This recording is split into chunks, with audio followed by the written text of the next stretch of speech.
ఇప్పుడు ఏపీలో రెండే రెండు స్లోగన్స్ డిటిఎస్లో వినిపిస్తున్నాయి. ఒకటి కోడిని కోస్తే జైలు, కొకైన్ తీసుకుంటే బెయిలు. ఇంకోటి నేనే కోర్టు, నా అవినీతి కేసులో అవుట్.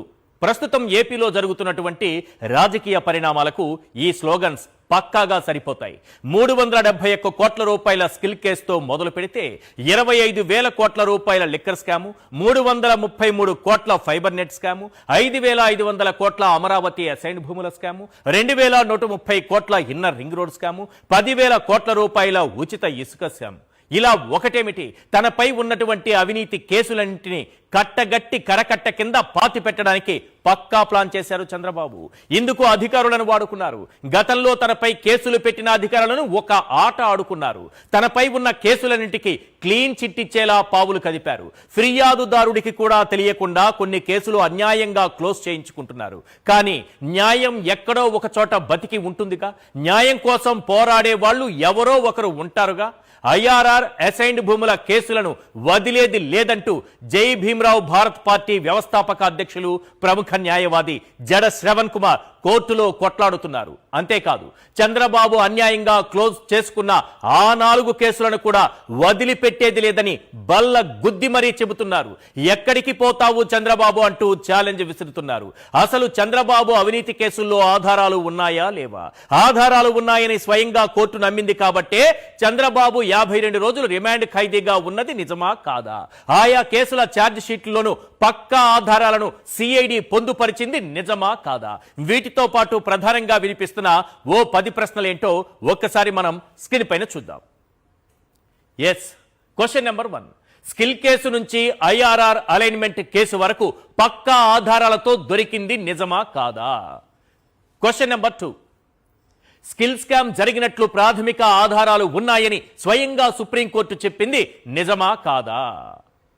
క్వశ్చన్ నెంబర్ 3, బెయిల్ ఇస్తే సాక్ష్యాలు తారుమారు చేస్తారని కింది కోర్టులు బాబుకు బెయిల్ నిరాకరించింది నిజమా కాదా? క్వశ్చన్ నెంబర్ 4, స్కిల్ కేసులో కేంద్ర దర్యాప్తు సంస్థ ఈడీతో పాటు జీఎస్టీ, ఐటీ సంస్థలు విచారణ చేసింది నిజమా కాదా? క్వశ్చన్ నెంబర్ 5, 371 కోట్ల స్కిల్ స్కాములో 17A అడ్డు పెట్టుకుని తప్పించుకోవడానికి ప్రయత్నించింది నిజమా కాదా? క్వశ్చన్ నెంబర్ 6, తన ఆరోగ్యం బాగాలేదంటూ కాటరాక్ట్ ఆపరేషన్ అంటూ నాటకాలాడి బెయిల్ తెచ్చుకుంది నిజమా కాదా? క్వశ్చన్ నెంబర్ 7, లింగమనేని హెరిటేజ్ భూముల విలువ పెరిగేలా ఐఆర్ఆర్ ను అవినీతి మెలికలు తిప్పింది నిజమా కాదా? క్వశ్చన్ నెంబర్ 8, 177 కోట్లు ఉన్న భూమి విలువ 2,130 కోట్లకు చేరేలా మార్పులు చేర్పులు చేసింది నిజమా కాదా? క్వశ్చన్ నెంబర్ 9, అధికారంలోకి రాగానే తన కేసులు విచారించిన అధికారులను చంద్రబాబు వేధించింది నిజమా కాదా? క్వశ్చన్ నెంబర్ 10, అవినీతి కేసులు వాదించడానికి ఢిల్లీ నుంచి బడా లాయర్లను తెప్పించి కోర్టులు ఖర్చు పెడుతోంది నిజమా కాదా? ఈ ప్రధానంగా ఈ 10 ప్రశ్నలు, ఈ 10 ప్రశ్నలకు సమాధానం చెప్పాల్సినటువంటి అవసరం ఉంది. ఎందుకంటే స్కిల్ ఐఆర్ఆర్ కేసులు మాత్రమే మనం చూస్తున్నాం. స్కిల్ కేసుతో పాటు లిక్కర్ కేసు ఉంది సార్, ఫైబర్ నెట్ కేసు ఉంది సార్, ఉచిత ఇసుక స్కామ్ కూడా ఉంది సార్, అసైన్డ్ భూముల స్కామ్ కూడా ఉంది సార్. మొత్తం 6 కేసులకు గాను 4 కేసులు ఇప్పటికే చంద్రబాబు నాయుడు గారు క్లోజ్ చేయించుకున్నారు. సింపుల్ గా చెప్పాలంటే skill case, liquor case, fibre net case, ఉచిత ఇసుక కేసు.